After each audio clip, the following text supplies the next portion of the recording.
I'm just gonna get out of the way immediately, and that Maro is fighting Shadow Denji. Like this, normally when it comes to characters looking similar to another, I only bring it up cross-verse if it's like what I feel almost intentional. Maybe not, it could just be the art style. It's just like this guy, like the teeth, the face, I think it's the eyes. I don't know the lore behind the mangaka. I don't know if they at some point worked with Fujimoto and Chainsaw Man or not. It might just be coincidence. Either way, I just thought it was funny that the moment I saw this guy, and every time I see him, I just think that it's Denji. I'm looking for the pull cord on his chest.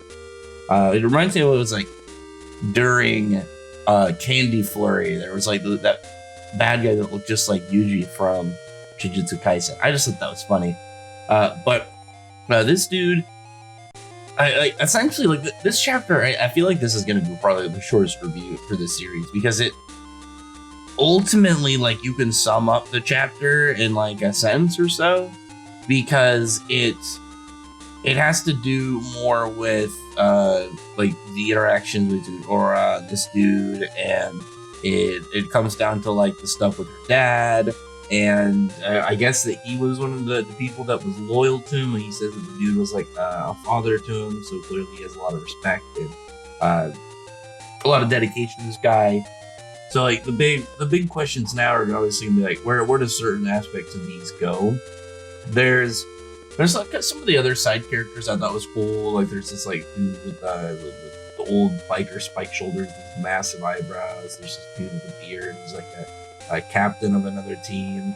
But like the guys so far are, I mean, they're interesting. But I mean, like these are ultimately side characters. Maybe this guy, this Shadow Denji guy, is gonna be a reoccurring character or something.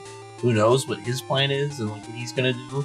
Because in this one, like, we see a couple scenes where like he's trying to like intimidate Maro by like, oh no, sorry, I got that part mixed up. When he was going to try and intimidate Ura, he goes to like try and kind of like almost look like he's gonna hit her with his bike, and then Maro goes in to block. And I mean, he would have been fine. He could have grabbed that tire with no problem whatsoever. And I don't think there would have been any form of issue for him.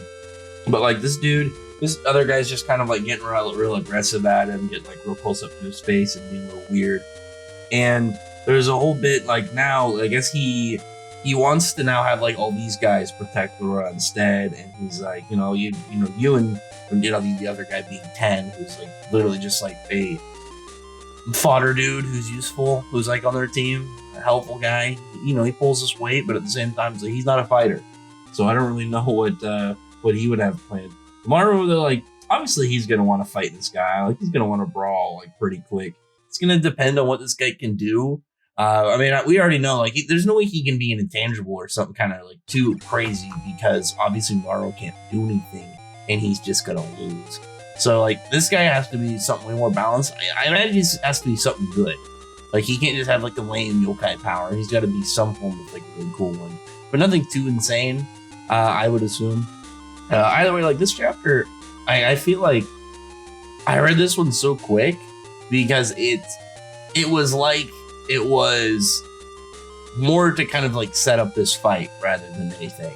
Like this, to let you have this like quick understanding of this conflict and why there's now going to be a scuffle between Maro and this dude. There's going to be a clash because of now, like, he's just like, right, we're just gonna meet for you. Like, what are we gonna be? What needs you here to really participate? We're gonna be able to protect you just fine. I feel like you should, like with the yokai dude, I can understand. But you think he would try and like actually test and find out something for Maro before like making these claims? Because now he's gonna look bad if he loses. So we'll see on that one.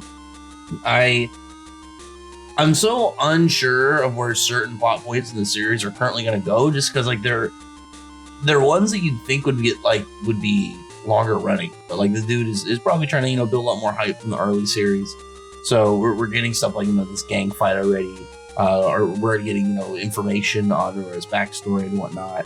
So everything moving forward, I think it's going to actually start to lay out like an actual arc maybe this is like where it's gonna really kind of like begin. Because I assume at this point, if they're gonna have this big of an alliance group, that they're going to have to actually fight an opponent now. Because there's no way they're gonna just be running into fodder after the last dude, and then I assume this guy's gonna be strong. So it's like we can't go from like, you know, warm up fodder, actual big bad guy the main character can't beat, to, you know, whatever difficulty this dude's gonna be, and then back to like nobody fodder. That's to get like actual opponents. And on top of that, like I think we really need to have like the main cast built a little bit, because the only fighter, the only combat character we have is Maru. Ken can't fight. Aurora, as far as we know, she's not a fighter. So, you know, maybe this guy will be that. Maybe he'll be like the kind of like rival to Maru, who knows?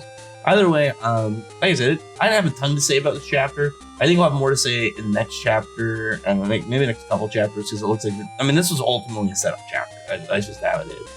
So, we'll see how things progress from here. But anyway, other than that, comment below, thumbs up the video, but for the like button, subscribe button, check out my other videos. Find that, appreciate it. Subscribe, and thank you for listening. Bye.